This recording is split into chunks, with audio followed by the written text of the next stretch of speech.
Yeah, because even with people doing push-ups and whatnot, which I've seen, right? Yes. They flare out their elbows, and you're putting so much load on the outside of your wrist that it's not really working the right muscle groups.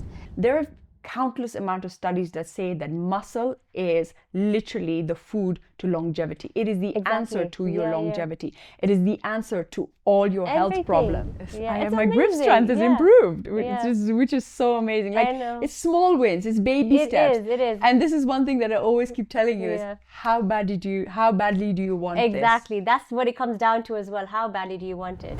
Welcome to The Search for Wellness, a podcast dedicated to discovering the path to a healthier, more fulfilling life. Join us on this heartfelt journey as we share inspiring stories, insightful conversations, and practical tips to nurture your mind, body, and spirit. All right, guys.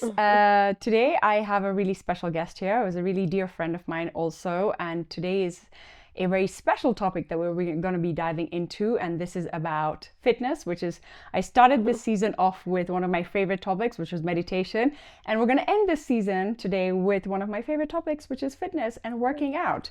So in a world obsessed with body image, we often forget that strength has no size. My next guest is a living proof that real power doesn't come from the way you look. It comes from the way you move, the way you rise above judgment, and the way you conquer both physical and mental barriers. Get ready to shatter every fitness myth you've ever believed as we dive into a conversation that will redefine what is meant to be truly strong. So welcome, Priya. Thank you. Most of my listeners probably already know you, have heard of you. So Priya Matharu is actually a personal trainer. Yeah. She does a few classes at the studio. She is my personal trainer too. So here I'm giving you a big secret that she is my personal trainer too. So Priya, welcome. Thank you, Pooja. So let's go straight into it. So what inspired you to become a personal trainer? Okay, so basically how it happened is I was in London about maybe 8 years ago. I was doing my master's, and then I came across this Instagram post, and that time Instagram was fairly new, right? Well, it was not as popular as it is today. So there was this picture I saw of this guy doing this front lever, and calisthenics. So I was like, oh my God, this is amazing. I want to learn it. And he was teaching. So I got in touch with him, and then he started training me in London for calisthenics and everything. And he was just like, you know what, Priya, start posting your workouts and everything on Instagram. You don't know who you're going to inspire. And at that time, I was so shy. I'm like, I don't want to do this. It's kind of intimidating and stuff. He's like, no, just do it. So I started doing it slowly. And then eventually I was training with him, started getting stronger, started building up. And then I'll get messages. Oh, Priya, I want to learn this. Can you teach me? How are you doing this? You know, all of that. And then I came back to Nairobi and I started teaching myself yoga because I didn't have a calisthenics coach. And then again, I started posting and I would still get the same inquiries. People would still ask me, how do you do this? I want to learn. Then I thought to myself, okay, wow, people want to learn. I need to get qualified if I want to teach them. So that's how it started. So that I went into a yoga teacher training course, and I did a calisthenics course and a mobility training course, bodyweight training, then a PT course, and it just took off from there. And it's something I never thought I'd do, but here I am.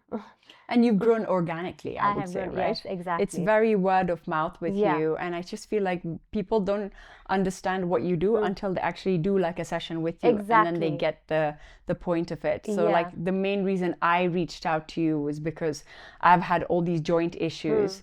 And all these problems when I injured my back and I injured my shoulder, and I have like small tiny wrists. And I also was inspired by the fact that you can do a pull-up. Yes, guys, she can do a pull-up, unsupported pull-up, no problem at all. And she makes it look so easy. She's done it in front of me and I'm just like, okay, whatever.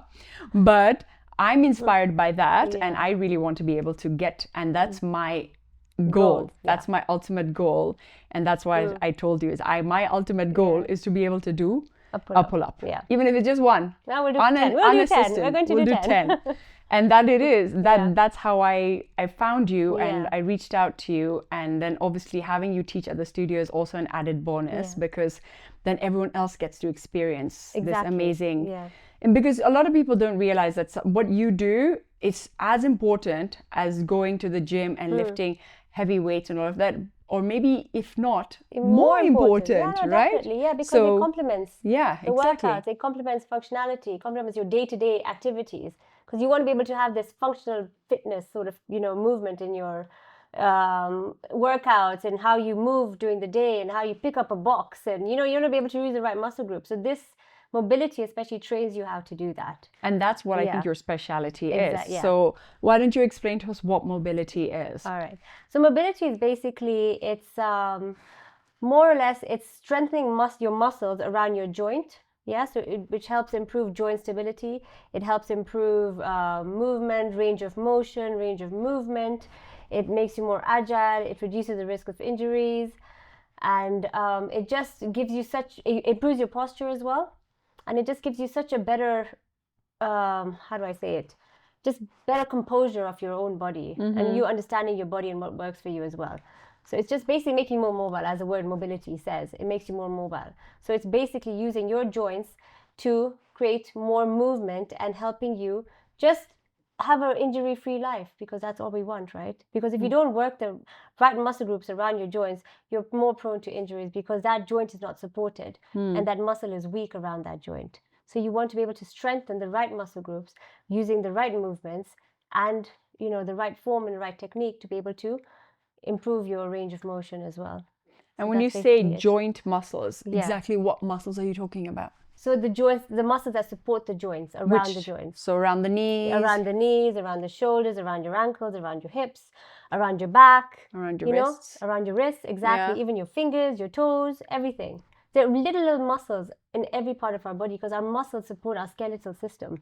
And without strengthening our muscles, I mean, of course, it can't be able to support your structure, right? And it's a support structure. You have to build the foundation to be able to support yourself. So that's basically what it is. Yeah.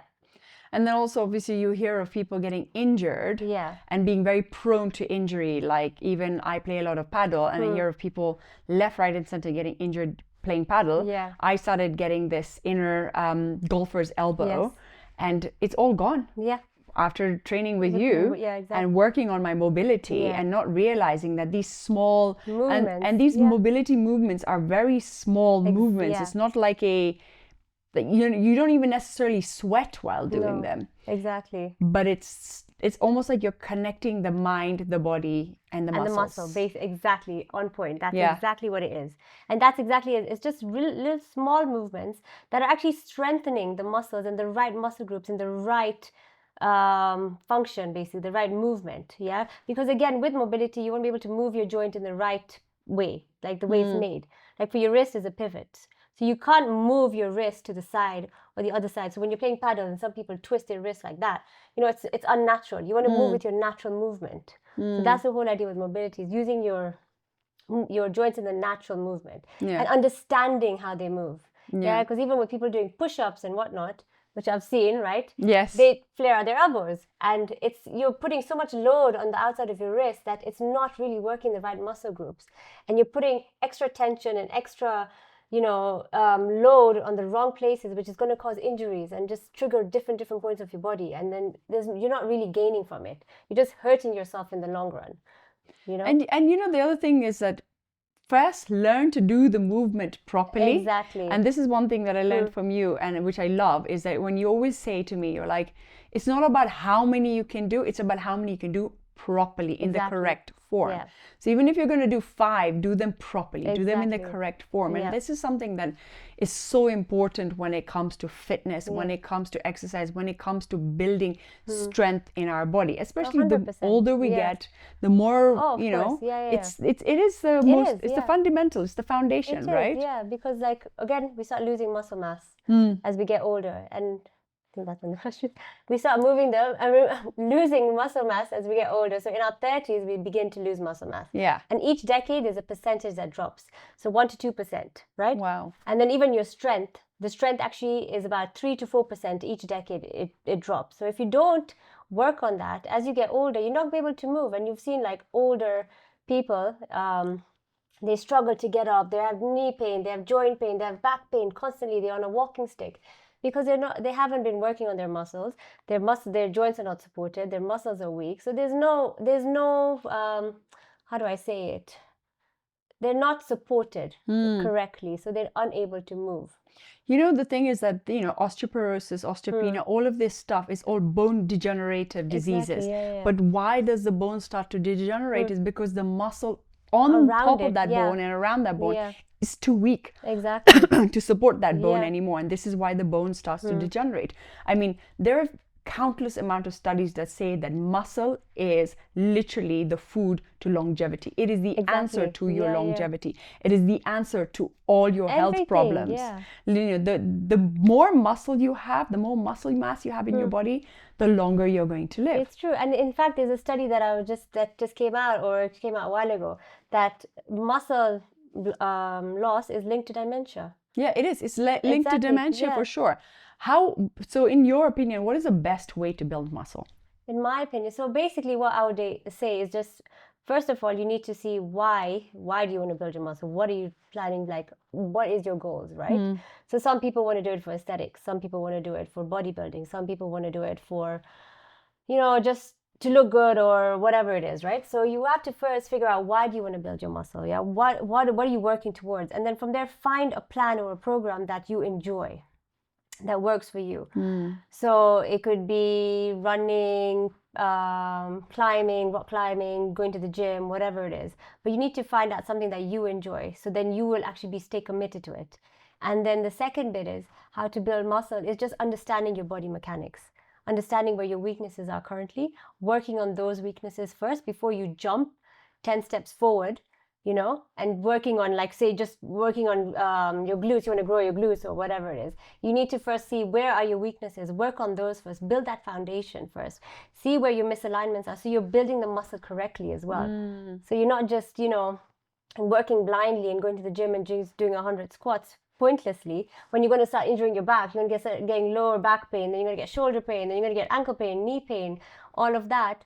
You have to just also understand your body. I think a lot of us don't understand our bodies. We just jump into it and say, oh, I want to look like this and I want to be like that. I want to, you know, get strong. And, you know, but how do you get strong? You have to build a foundation. As with anything, you know, you're building a house, you have to build a foundation for it to be supported. So you start, you have to start building that foundation, see where your weaknesses are, focus on those first, work on those, and then from there you end up building muscle. You work in the right muscle groups, you're working in the right form, you're working in the right environment, so to speak, whatever you like to do. And then that's how you basically, that's, in my opinion, how you start to build your muscle. And do you think that the mobility side of it helps actually enhance the building of the muscles? Of course, 100%. Yeah? Yeah, because the mobility is strengthening the muscles around your joints. It's strengthening little muscle groups so they're helping, that are supporting the bigger ones. Yes, exactly. And which will help you build the bigger ones, right? Exactly, yeah. In the long run. Yeah. How interesting. Right, yeah. I mean, honestly, mobility has really helped me. Like, it's really helped me with everything. Like, just generally with my day-to-day lifestyle and just being more physically aware. And I feel like bar does that too, because bar is also very similar to mobility, small where it has the small movements and you're working on those isometric muscles of the body and, you know, like the arm circles and all of that and everything. But then also there's so many things that I have learned from you when it comes to even just doing a push-up correctly, because I felt like I always thought I knew how to do a push-up, but then I never saw any growth in my push-ups. Exactly. That's because you're doing it the wrong way, right? Exactly. Your form was all off, so you're not working the right muscle group, so it's just pointless doing these push-ups. Exactly. And I see people doing all the time, and I'm just like, okay, no, that's not how you do it. You're not going to grow, you're not going to build strength. And if your goal is to build strength through a push-up, which you can bring from, like, you can build so much strength just doing a push-up, but you're not doing it correctly, you're not going anywhere. You're just going to be in the same sort of level, you just reach a plateau where you're not going to build any strength, not going to move forward, and just going to injure yourself. And that's you're the just going to injure yourself, right? Yeah. I mean, there's also this whole thing about grip strength, right? And the fact that the stronger your grip is, the more it can tell you about the future of your life, whether you're going to have issues like nerve issues or any of that in the future. You know, the connection between your hands and your mind and the rest of it. And my grip strength was very weak before, or I started working out with you, and now I can see, like, the difference, I couldn't open up a jar. Like I would have to get some exactly. like can someone open this jar for me? And And now now you're like, nope, I'll do it. I'm like, I can do this. Yeah, it's My grip amazing. strength is Yeah. improved, Yeah. which is so amazing. Like, I know. it's small wins, it's baby steps. It is. And this is one thing that I always keep telling you Yeah. is how badly do you want this? Exactly. That's what it comes down to as well. How badly do you want it? Yeah. What is your why? Why do you want to do this? Well, You know? what is your why? And literally Exactly. every time I'm working out with you and you're like, okay, one more and hold. And I'm just thinking in my head, how badly do I want yeah. this? How badly do I want to be able to do that pull up? Exactly. This is how badly I want to do Yeah. it, that I am dedicating my time and I'm dedicating my consciousness and my space and everything in my body to make that sure that I moment, get exactly. that. And yes, it could be boring. It could be small movements. It could be all of this stuff that's like, Yeah. oh, when is this going to end? I'm not. But these are the things, these are the building blocks, like Exactly, you the said. foundation. So you Yeah. have to build a foundation first, because there's no point in jumping the gun. Exactly. And then you're not going to progress from it. So once you build that foundation, that strength stays, your muscle memory Yeah. that's active. So it's always going to be with you. And that's the beauty about it. So you, whenever, even if you take a break and come back to it, and you go back and do the same thing again, it's just automatically going to come back, and you Yeah. actually feel stronger doing it. Exactly. So it's just, yeah, I mean, the body is, it's amazing. I love it. It's amazing. Yeah, I love it. Yeah. You know, stereotypes. Yes. Yeah. I'm sure you have faced a lot of stereotypes yes. especially when somebody meets you and like, hi, yeah, I'm a personal trainer. And then they look at you and they're probably like, from what angle does she Exactly. look like somebody who can do any sort of training? Yeah. And then if they do see a video of you or a picture of you doing your amazing stunts, Yeah. they must be like blown away. So Oh, they were how have shocked. you dealt with stereotypes about My you know, size? your size? Because you're a petite trainer. Yeah. Right. Well, basically, so I have got it a lot. In the beginning, it used to really, not it really intimidate me, but just put me down in a way. It's like, why people just pointing fingers at me just because of my size, and it just used to really upset me in a way. And then to a point, I'm like, you know what, ignore it. Yeah, Priya, you're doing it for yourself. You're working out. You know your capabilities. You know what you can do. They can't even do it, or I mean, they just look at you and just look down on you. Just ignore it. Just keep doing what you're doing. Keep going at it. Don't stop. Be consistent what you're doing. Just show them that, size does not matter. You don't have to be a certain size to be able to do things. And even when I go to the gym, I'll see guys 3 times my size. They can't even do a pull-up. Yeah. You know what I mean? So it's like, okay, fine. When they look at me and say, oh my God, you're so small, you're so petite, you're so tiny, whatever, how are you doing this? And just go do 2 or 3 pull-ups and just show them, and they just shut up. And I'm like, okay, so bye guys. Must be such an amazing feeling to do that. It really is. So yeah, then they just keep quiet. They're like, oh, okay, all right, yeah. Yeah. So But I've just learned to ignore it, just cut out that noise, Yeah. focus on myself. I know my capability, I know what I can do.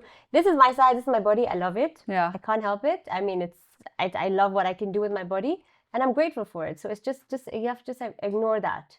I feel like it's very empowering for women. Oh, it is, yeah. I'm not sure about the men, but I Yeah. think for women, it's very empowering to see that you can do all of this stuff. And it inspires. Like, it Yeah. inspired me. Yeah. So I'm sure it inspires many No, other of women course. to Yeah, feel yeah. like, okay, I can do this. And then I've also noticed recently, of lately, a very openness with men too now. Yeah. Because it's like the women, like the wives, are going and telling the husbands, well, this is working. Yeah, exactly. And so there's this openness to believing that, okay, you know what? There's other forms of fitness that you can do. There is other movements forms. you can do, because men are very linear in their thinking. It's just one, go to the gym, lift weights, that's it. Oh, I can't be seen doing yoga, I can't be seen doing this, it's too feminine and all of that. So I think for them it's a very maybe like ego thing, I would say. So right there, I think now they're getting more open about it. Yeah. But otherwise, it's like, okay, yeah, before it's like, oh my God, when I started teaching yoga, and I would tell, oh guys, come to my class. Oh, I can't come, I can't touch my toes, I can't stretch. Oh, I can't do this, I can't do that, I can't do this. It was always these excuses. But then slowly, some guys started opening up, saying, oh, Priya, I want to learn how to do this. How do I do this? I can't touch my, I was like, yeah, that's not the goal of yoga. Yeah, the goal of yoga is the journey, how to get there. It's not about touching your toes. Nobody like when we get older, you can't touch your toes. I mean, not everyone can touch their toes, and that's not the idea. Yeah. You come to the class to be able to touch your toes, right? So you build on that. Yeah. So I think, now there's a big openness with guys. They're more open to female trainers. Yeah, exactly. Yeah. Yeah, especially now, I feel like in Nairobi, and and maybe even in the world more so than even in Nairobi, there is this whole niche market now for female personal trainers. Before it was always a guy was a personal trainer, a female was a yoga instructor or a bar instructor, That's what or it is, yeah. But this whole personal training, Yeah. and do you have any male clients? At the like private moment, male I don't, clients? but I have had. I have had. And how's the response been with Oh, them? it's been great. Yeah? They've loved it. Yeah. Which is amazing, to see that they can, that they're accepting about it. In fact, I had one client, and he was told that he needed, was it wrist or knee surgery, one of the two. And they kept saying, you have to go for surgery. That's the only option, the only option. So I trained him for about 2 years. And then his pain completely went. He didn't have to go for surgery. He went back to the doctor. The doctor said, okay, you're good. You're fine. Amazing. You don't have to go for surgery. It's just little movement that he had to do. Yeah. Yeah, and he was good. I don't wake up with my wrist hurting anymore. I don't wake up with my shoulder hurting anymore. Even if I play paddle for 4 hours. There you go, exactly. And how amazing does that feel, right? To be pain-free. That's the whole idea about mobility. You don't want to come home always just in pain and aches and going to the physio, going to the chiro, going to this. You want to be able to just have a easy lifestyle with your body. Use it in the right way. And I think it's so important to support your body, listen to your body, what it needs. And again, with women, we also have we have our cycle, we have the moon cycle, right? So there's certain times of the month that we should be exercising, certain times of the month we should be resting, we should be listening to our body. Maybe your body just needs a walk today, maybe your body just needs some yoga. I mean, movement is so beneficial for us. Either way, right? And how do we get more movement? So my question to you is how would you encourage somebody, let's say someone who's never moved or never exercised or never, and like is listening to this podcast right now and thinking, okay, I want to start moving. I want to start doing movement. I want to start doing this. Where do I start? Yeah.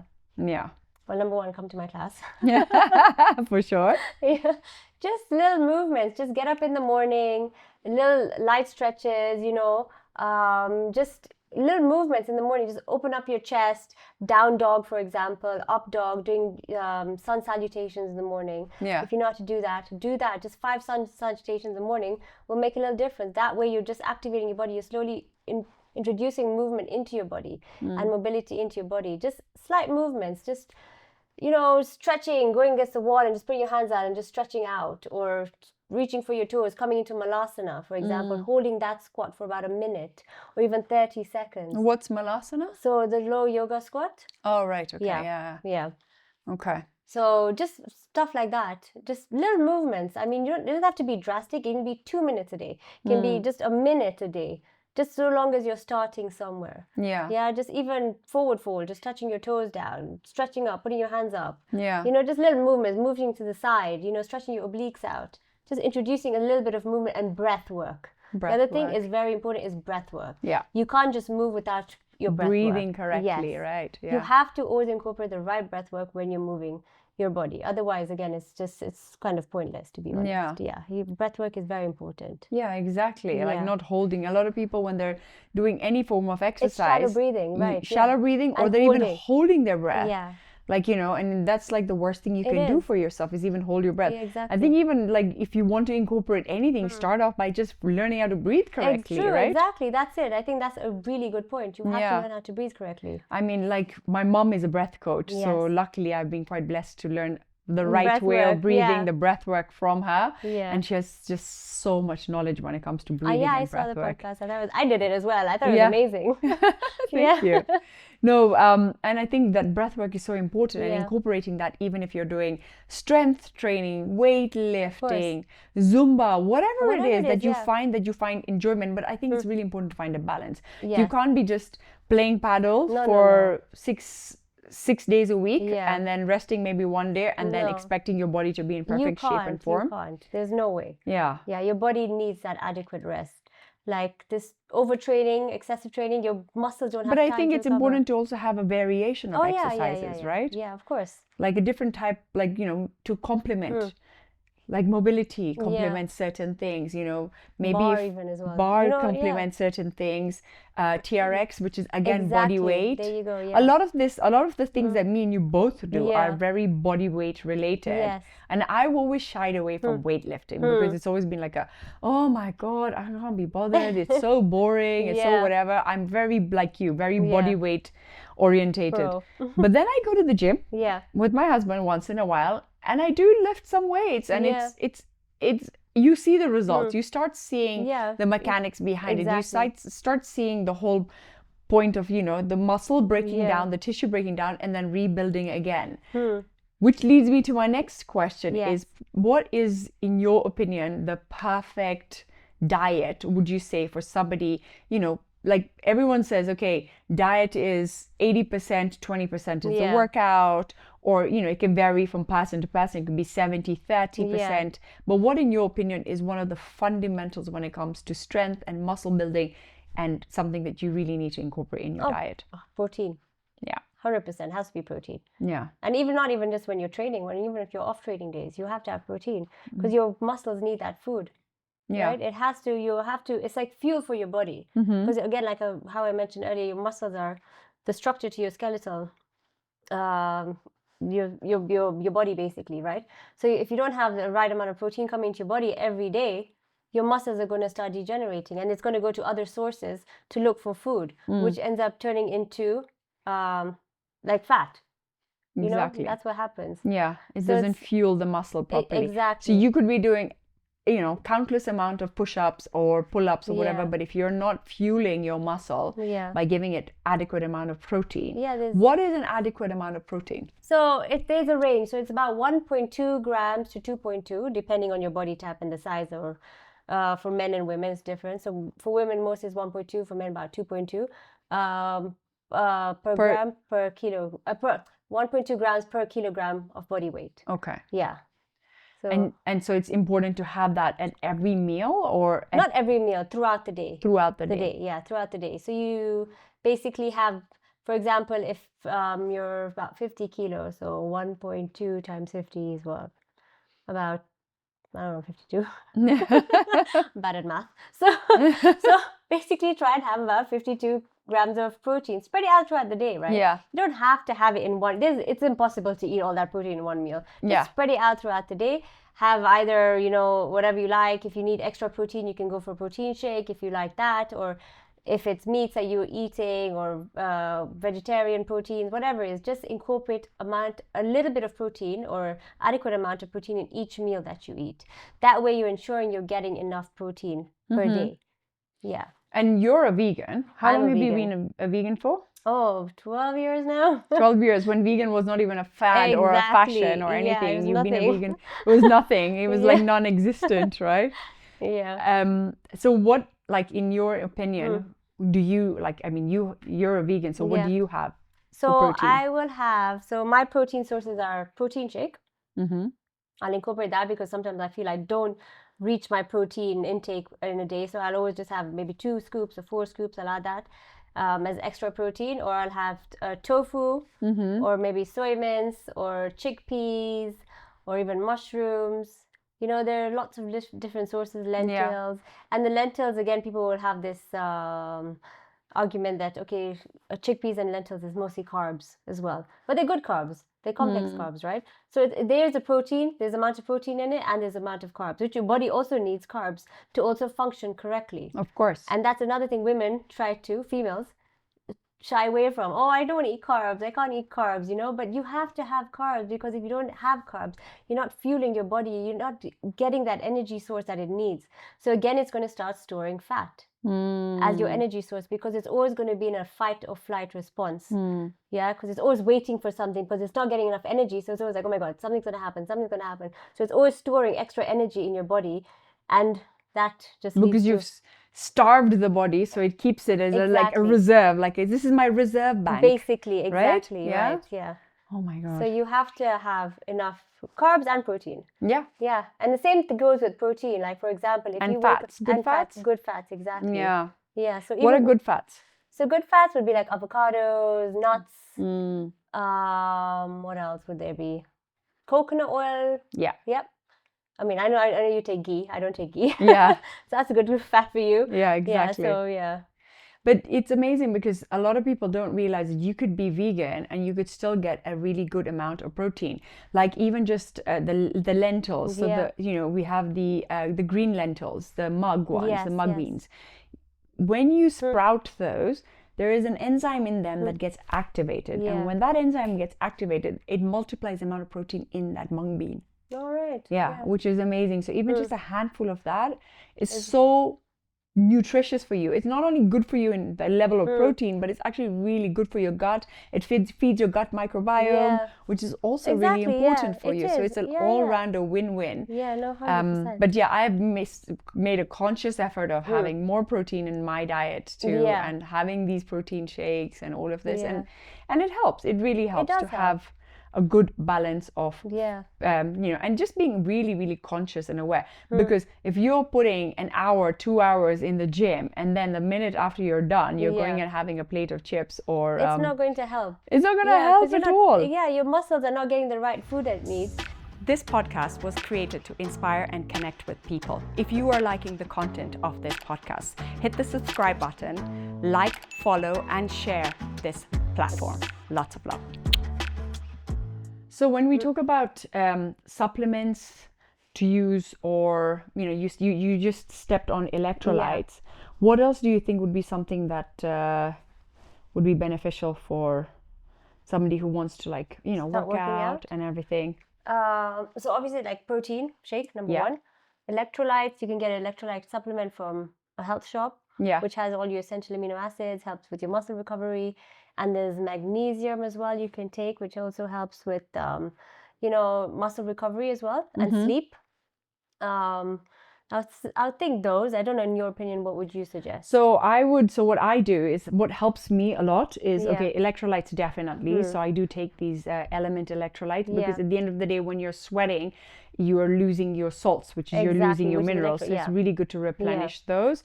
Amino acids is a great one also. I take mushrooms. I think mushrooms support me a lot. So I take lion's mane and I take cordyceps. Lion's mane is a mushroom that's good for cognitive function. So it really helps with connecting the left and the right and rapid movements. Really good with focus. So it's really good to take it if you have something that you really want to focus on. Cordyceps is a really good one for opening up the lungs. So, Nairobi is very high altitude. Yes. So taking something like cordyceps can help you run faster, run longer, just really, really boost your agility and all of that. That's interesting, I mean, I'm when it comes to this stuff, get into this mushroom game now. Yeah, I know, right? And I'm I'm slowly becoming this biohacker. And literally just learning and listening to my body and seeing what works for me. But magnesium really helps. So magnesium really helps with the recovery, for the muscle recovery. Definitely. Having an Epsom salt bath once in a while if I've had too much strain. So there's a lot of these things that complement your. I know that a lot of people are into taking creatine, which can be beneficial, but it needs to be understood and used in the right way. Exactly. I feel like people who are taking creatine need to understand that creatine is built for making you build muscles. Now, if you're just taking creatine and you're not actually building those muscles or you're not lifting heavy, you're kind of just taking it for no reason. Exactly. It's just wasted, basically. It's just wasted. And I think that also when you go to the gym, a lot of people are always questioning one thing that is that even I used to question, and I've learned a lot about recently, is it's not about how heavy you lift. It's not about how many reps you do. It could be both. It could be if I do 20 reps, but I'm lifting the same weight. And I'm doing 4 sets, that is still equal to me lifting more and more higher weights and heavier weights and lower reps. I'm still getting the same muscle growth. Of course. I think it's just a misconception that the heavier you lift, the bigger muscle you're going to get. But it's actually more or less the same. It's just, first of all, it's the right form. If you're doing it the right form, correctly, then you're building the right muscle as well. And targeting the right muscle groups, that's another thing. Right? True. And it's the same thing, like high reps and low weight, you're still building that muscle mass. It doesn't mean you have to really struggle at the gym and just pant and just almost be dying on the floor, just lifting the heaviest weight you can find to be able to build your muscle. It's more or less the same thing, right? And that's the other thing that I feel a lot of people shy away from is going to the gym. And the reason intimidated because it's like, oh, I don't look like the type, I don't have that body type to make me feel like I fit into the gym. Like you said earlier about when you went to the gym and all these ripped guys could not do pull-ups and you did one. But how can we convince somebody who feels like they're not that body type, but they still want to go and they still want to start becoming that body type, but then they're so shy to go because they feel like people are going to look at me, they're going to laugh at me, I don't know what I'm doing in a gym. what would you say that would be a good starting point for them? Join a community-based workout, a Yeah. group workout where you have other people alike. You get motivated from each other. You're all working together. You build friends. You make friendships there. You get a workout buddy, hopefully. And you just kind of you start building your confidence through that group, that little group that you create. Like how you have a Beyond Body. Yeah. Right? We have a little group there. And everybody Exactly. comes and they're all different body shapes, different sizes, different abilities, different functionalities, but they're all working and there's no intimidation there. It's free. I mean, you feel comfortable. So you find a space where you're comfortable with a group. I think that's the best way to start. And then slowly build your confidence. And once you're strong enough or you feel confident enough, you can join a gym or continue working with the groups. Yeah. Which is, Exactly, building a community. And this is why I Exactly. actually decided to do this and Yeah. create the And I think studio. it's amazing. And having that, like, Yeah. I feel like even just us as instructors, we've all become so close. Yes, We've created this exactly. community, we've created this friendship. Yeah. And I feel like every single instructor that has actually come into the studio has come in with the same mindset. Yeah. With a very similar mindset that I started it with. It's not even about making money. It's not even about the money. It's about giving that wellness, making that person feel like when they walked into the studio, it didn't matter what size, shape, Exactly. color Yeah. they were or what background they came from whatsoever. Yeah. We're here to make help you you. feel Exactly, good. yeah. So that when you leave the studio, you should be feeling way better than you did How when you you walked came in. in. Exactly, And yeah. then organically, even the clients have become like that, where Yeah. literally they've got their own little community that Yeah. they've built through the studio, and they've made these friends, and you see it And it's after amazing. a class. Yeah, it's so nice. I Yeah. love it. I think it's such a nice community to be in. Yeah. And even like for like trainers and instructors, sometimes it gets a bit like lonely because you're working with yourself. And like for me, especially like I was going to the gym, working out at home, it gets a bit demotivating. So when you join this community, even for an instructor, I mean, it's so nice. Yeah. You have your instructor buddies, you have your clients, they become your friends. You all just become a nice little community, and it's really nice. Yeah. So I think that's like a really good first step for anyone lacking confidence. Yeah. I mean, just come to Beyond Body. Come to Beyond It's Body. amazing. We're marketing ourselves Yeah, really well here, basically. right? And then also, I think having a workout buddy, Yeah, that yes. really helps. It's like, if you have a friend who is like Yeah. holding you accountable, like, oh, you going to the studio Yeah. today? Are you going to go and do this class? Yeah, okay, cool. I'm going to come with you. Let's go Exactly. grab a coffee afterwards. Yeah. And that on its own also can It's really fun, boost, yeah. because working out in a group setting, you're 30% more likely to push yourself Yes. than working out on your own or alone yeah, with yeah, a of personal course. trainer. You're 30% more likely to push yourself. So the chances of you getting better and seeing, better results in your workouts, come and work out in Yeah. a community, in a group Definitely. setting. Totally. So how do you stay physically and mentally focused during tough days, ups and downs? Well, I'd have to say it comes down to discipline. Yeah. It's literally just one thing. There's some days where I just want to, like, oh my God, I just don't want to do anything, sit in my bed and just not do anything. But it's just like, again, how bad do you want it? Yeah. It comes down to that. It's like, okay, I know as bad as you feel and how lousy or whatever, some days I just want to get under my covers and just stay there. But then I think to myself, okay, I just need to give myself a little movement, a little boost of adrenaline, just a little boost, right? So even I'll do like a 5-minute movement, again, like I mentioned earlier, the down dogs or just the stretches or whatever it is, Yeah. or push-ups or pull-ups or whatever. Just that 5-minute little workout just gives me that little boost, and already I'm feeling that dopamine kicks in, and I'm already feeling much better about myself. It's just that. So if sometimes I wouldn't do a full workout, and I will listen to my body. If it says no, it says no. And there's some days where it just says no. And I'm just like, okay, I just need to rest and just take it easy. But there's some days where like, okay, I can give it a little bit. So you just listen to yourself. And again, that discipline kicks in, and it's like, how bad do I want this? How bad do I want to, I want to make myself feel better. Why should I be in such a lousy mood when I know there's something that's going to make me feel better? And it's just movement. So that's what it is. And a lot of people don't relate one thing to exercising. Exercising is a mood booster. It is. It is not only good for your physical health, Yeah, but it's it's mental so health. good for your mental Exactly. health. Yeah. Yeah, and I'm sure even for you, some days you just don't want to do anything, right? No. Yeah. Exactly. I mean, I have my days, I have my moments where I don't want to work Yeah. out. I don't want to, and I do listen to my body a lot more now, and I Yeah. really pay attention to things like just sitting in shavasana, even just laying there in Exactly, just shavasana that, is yeah. for me is still a workout. It's still Yeah. connecting, meditating, Yeah. going for a walk, There you go. slowing things Yeah. down. But then there are days and there are moments where I want like high, push. like push. I Yeah. want to push myself. I want to Yeah. achieve. I want to be that, set those goals and try and reach those goals. Yeah, no, 100%, of course. And yeah, I just feel like exercise has been such a big mental game for me also. You know, whenever I've had my lowest lows, exercise is probably the one thing that has pulled me up. Boosted you up, exactly. It's literally pulled me back out. Yeah. Just going for a walk, going for a run, doing, you know, being at the studio. When I'm teaching my class, when I'm teaching bar or whatever, I feel like I go into autopilot. There you go, exactly. Yeah, and it's like I go and this whole sense of me just takes over. And I just absolutely, like, it fills my cup. It's like, I just absolutely love doing it. Because your focus is completely changed now. Yeah. Your focus has switched to something else. And you know, they say, energy flows where attention goes, right? Yeah. So that's what happens. So right now, when you're in that mood, you're exercising, you're not thinking about how down you're feeling. Your focus is on something else. So automatically, you just become, like, you know, that dopamine kicks in. You're just like so... your mental mood just changes completely. Exactly. And it's amazing. Like you said, meditation, walking, whatever it is, whatever you like to do, just do it. You know? Exactly. Even if it's 5 minutes, 10 minutes, whatever. Yeah. I mean, it's for your mental health. And again, mental health is very important. And it's really related to your physical health. 100%, yeah. And your physical well-being. Yeah. Something you think that we haven't spoken about today that is like really important that maybe I've missed?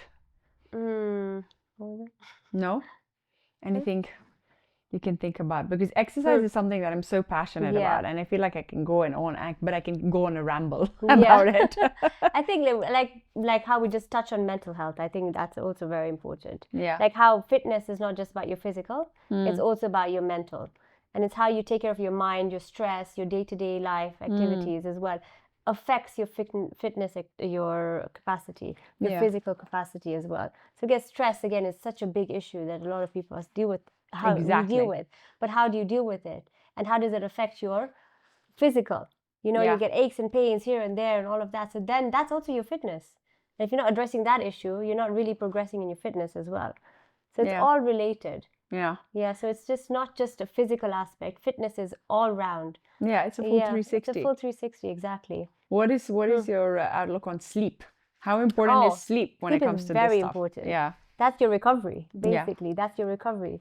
And again, you have to have enough sleep. And also, I want to touch on rest days. You know, like how you have to have your rest days because your muscles have to recover during those rest days. And even when you're not sleeping well and you've had such a vigorous workout and you don't get enough sleep, your body is still in a active sort of zone.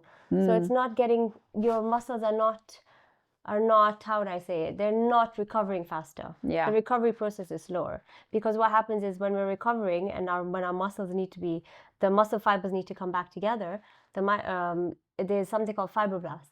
So fibroblast cells activate and they start repairing those muscles. And if you don't get enough sleep and you're just continuously active in a stressed environment and all of that, your muscles are not going to recover basically. So again, it's just, I mean, you're just going to be in overdrive. Yeah.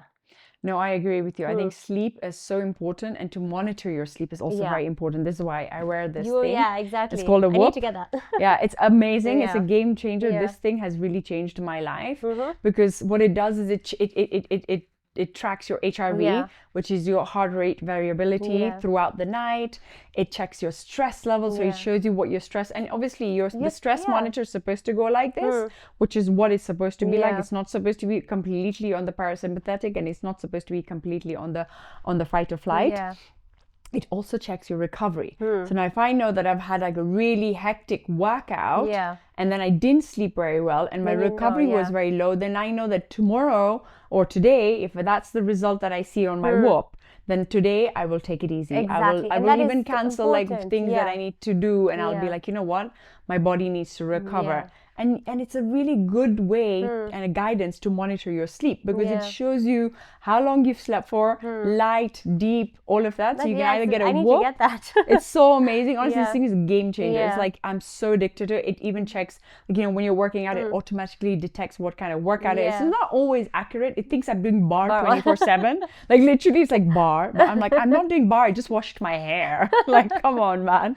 But it's still really good. Like on the upside, it's still still really good, and it's a bit addictive because you're like, I wonder how I slept tonight. Yeah. It's like, I wonder how I slept tonight. But it's really good to know as well, because we don't realize how important sleep is, and even if not even training Yeah. on a regular day, sleep is so important, because you wake up, you're groggy, your cortisol levels are shot up, you know, your stress levels are high, and your whole day just goes down. And you know, when your without sleep. cortisol is shot up, what Yeah. is the one most important thing you need to start your day with then? Protein. Thank you. You have to have protein in the morning, at least 2 hours after you wake up. Yeah. Because your cortisol level is too high, your body's in fight and flight. It's ready for war, but you're not. Yeah. So it's storing all that, you know, that glucose, that insulin. Your insulin levels are spiking And then up most as people, well. what will they go and eat? They will go and have something that's high in sugar. Exactly. First So thing in the therefore, your morning. blood sugar is up. So your cortisol level is still up, and you're just storing excess fat. Your glucose levels are too high. Yeah. So your muscles not getting the right amount of food for it to just calm down and just relax, you know, and for your levels to go, your stress levels to drop down. So you're always in that fight and flight response. That's why you find people in the morning so groggy. Yeah. They're always angry. The 'Cause whole day has gone by. Yeah. They're just, you know, in this fatigued state of mind, just angry and agitated and everything. And you've that's slept the for, reason. even A if good you've hour, slept yeah. for 8 hours, Yeah. it's it's not the quantity, it's Quality, the quality of yeah, the sleep that counts. And exactly. this is why getting something like a Whoop or a Aura Ring or Yeah. something can tell you the quality of your sleep. Yeah. And if your sleep was good, then you know, okay, fine, I slept well. Okay, maybe today I can start my day off with protein first, and then maybe I can have something else and Exactly. everything. But like breakfast, the Yeah. name breakfast actually has the word Break break fast. fast, Yeah, right? exactly. You're breaking your fast from yeah. like the whole night. Yeah. You know, a lot of people also don't realize how important it is to intermittent fasting. Yes, yeah. To do like intermittent fasting. So, you know, to have, especially for women and especially women going through menopause or perimenopause, yeah. to have at least that 15 to 16 hour window before they eat their first meal, and to make Yeah. sure their first meal is a high protein meal Exactly. and not something that is Yeah. going to spike their glucose Yeah. up even more. It's just awareness. It's literally It is just awareness. these Like little for you, things. you've done intermittent fasting, right? Yeah, I kind of do it like all the time. I do Exactly. it And you- organically yeah. anyways. Yeah. Yeah. And- Because I can't eat before I teach. And by Yeah. the time I finish teaching, playing paddle, whatever, it's 12 You've already o'clock. fasted all that It's time, like right? So you're 12 like, "Okay, now o'clock. it's time to eat." Yeah, exactly. No, but like you were saying the other day, like how it helps just to focus your energy on your digestion. Yeah. Yeah? Because was it digestion that you Yeah. said? It was digestion. Yeah, exactly. Yeah. Whereas my energy, you know, when you eat something, your energy goes into digesting. Yeah. And all your fire, everything goes is focused on that. Yeah, So not you repairing your cells or anything like that, right? So intermittent fasting actually helps that, right? Exactly. So when Yeah. you're intermittent fasting and you've given yourself that 15, 16 hour window and that break and so what's happening is all those cells that need repairing, all of that is Yeah. getting repaired. Fasting is such an important tool, and especially for women, I Yeah. think. I mean, if you can try and do at least a 24-hour fast once a month, and which is actually not that hard. It's so easy. I think once I tried a fruit fast. Yeah. But you can just do 24 hours on water. Yeah. And it's not so bad. If you let's say you ate your dinner at 8 p.m., the next day you don't eat anything till 8 p.m. You can have just water and maybe some herbal tea, Yeah. and you're fine. You And just- you don't need to do longer than 24 hours because you're fatigued. So you know that your body's going to go into that recovery, Yeah. you know, in 24 hours. And 24 hours is adequate. You're right. Yeah, it's a very easy one. Anything you would like to ask me? I mean, I've answered a lot of I know questions you already, have. but I'll ask you before you ask me. What's your fitness myth that you want to debunk? Ooh, yeah, my Yeah. fitness myth that I want to, that's a good one, huh? I think my fitness myth that I want to debunk, and this is one that I think maybe not, it's a bit like not everybody will believe. Yeah. And it's something that I've already spoken about many times, is that fitness is so important for you that it is like, it should be part of your daily life. Yeah. It is movement. It is your medicine, right? It is for your mental health, for your physical health, for every single day. Fitness is like brushing your teeth. You brush your teeth every single day. You should be moving your body every single day. You should be working out every single day. It should be something that not even a day should go missed. Yeah. Yes, you should have your rest days, but even on your rest days, there should be some sort of resting Movement. yeah, exactly. fitness. And fitness can be in any form, Oh, yeah. shape, or size. Use your body. Yeah. We did booty yoga the other day. Oh, it was amazing. I loved it. It was Yeah. insane, wasn't it? It was just crazy and yeah. so therapeutic. Exactly. Right? Fitness is also something that is so therapeutic. It is. It's so It therapeutic. is yeah. amazing. We were designed to move. We were designed to. You never see a child walking. You see kids always hopping, skipping, jumping, running. Exactly. Getting their legs over their heads and all that stuff. We're supposed to be able to do that at this age, but we just don't right now. Exactly. Because of, our sedentary lifestyle. Exactly. Yeah. And another thing that I would say that fitness is actually something that you don't have to go to the gym and lift 100 kilos. No, that is not considered fitness. Fitness could even be just jumping on the rebounder for 10 minutes. And that's it. A rebounder is a little mini trampoline. Or just running around the house with your kids or doing something like that with your kids could also be fitness. No, of course, 100%. So before we end, we're going to pick up a lovely card. So you can choose a card. You can pick either with your left or your right hand, whichever works for you better. All right. I will go for this. Should I turn it over? Yeah. And you can read it. Unbound. Releasing soul patterns, contracts, and past lives. Interesting. And then you can look at the full meaning at the end of the episode. You and go you for can it. even journal about it. Yeah. I'll take a picture of this. Yeah. Take a picture of it. Keep it in your memory. I'll lift with my right now. Starseed. What lights you up? Interesting. And also sometimes it's really good to read the image. So my image is of this woman looking at the ocean. Over the ocean, and the moon is there. Yeah. I think that's... Well, the moon is here, mine too. I have 3 women. And you have 3 women. Oh, so it could be even that those 3 women are like some sort of powerhouse connection in your life. Interesting. Which is cool. But this was very cool. Fun. This was very fun. Thank you, Pooja. Thank you, Priya, for doing this. And if anybody would like to try one of Priya's mobility classes, she has 2 classes a week at the studio. Or you can even do a personal training session with her. So she would be also willing to come and give you some personal assessments, one-to-one. And she's amazing at assessing your body, like really, really assessing your body and monitoring, which is really great. So I'm so glad that we get to end season 2 on such a high note with something that is so amazing, which is fitness and exercise and our passions. Exactly. So thank you for having me, Pooja. Thank you. Amazing.